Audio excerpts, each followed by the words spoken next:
Income tax return file करने की date भले ही जा चुकी हो, 31 जुलाई लास्ट डेट थी और लोगों ने रात को 12-12 बजे तक जागकर रिटर्न फाइल करी है, पर किसी वजह से अगर आपकी रिटर्न फाइल करनी रह गई है तो आपके पास अभी रास्ता है।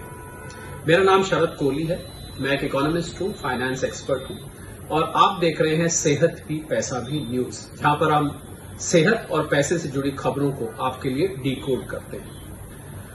जी हां, क्या रास्ता है आपके लिए? आपके पास 31 दिसंबर तक का टाइम है एक छोटी सी फी जमा करके इस रिटर्न को फाइल करने का। अगर आपकी रिटर्न बिलो टैक्सेबल है, यानी इनकम बिलो टैक्सेबल है, 2.5 लाख या 3 लाख से नीचे है, तब तो कोई फी नहीं है, आप बिना किसी फी के इस रिटर्न को फाइल कर सकते हैं।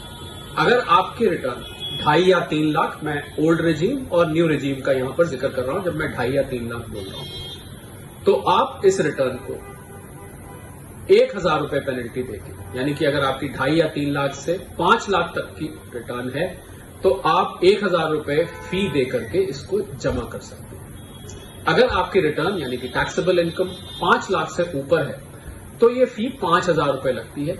ये फी सेक्शन 234F है इनकम टैक्स एक्ट का, जिसके अंतर्गत लगाई जाती है। और इसको फी इसलिए कहते हैं, वैसे तो पेनल्टी होती है, फी इसलिए कहते हैं क्योंकि एक तरह से सरकारी अमाउंट है जो जमा होता है, क्योंकि आप रिटर्न लेट फाइल कर रहे हैं उन लोगों को डिसइंसेंटिवाइज करने के लिए जो कि रिटर्न टाइम पे नहीं फाइल करते हैं। पर ज्यादा इंपॉर्टेंट बात यह है कि रिटर्न फाइल हो सकती है। तो अब से लेके 31 दिसंबर तक का आपके पास टाइम है। अब आते हैं उन लोगों पर जिन्होंने रिटर्न टाइम से तो फाइल कर दी, पर बहुत सारे लोग ऐसे होते हैं जिसमें रिटर्न में गड़बड़ हो जाती है, गलती हो जाती है, कुछ दिखाना रह जाता है या कुछ गलत दिखाया जाता है। वहां भी अंग्रेजी में कहावत है, no heavens have fallen down, कुछ ऐसा आपका नुकसान नहीं हुआ है जिसका सुधार नहीं किया जा सकता। वहां पर भी आप रिवाइज्ड रिटर्न फाइल कर सकते हैं और इसके लिए भी टाइम आपके पास 31 दिसंबर तक का है। यानी कि अगर आपकी रिटर्न में कोई गलती हो गई है तो आप उस रिटर्न को बाकायदा रिवाइज करके 31 दिसंबर तक फाइल कर सकते हैं। अब सवाल ये उठता है कि आपने कौन सी रेजीम चूज करी थी। आपको याद होगा, ओल्ड रेजीम है, न्यू रेजीम है, जिसमें आपने रिटर्न फाइल करी होगी। अगर आप टैक्स पेयर हैं तो इसको बखूबी जानते होंगे।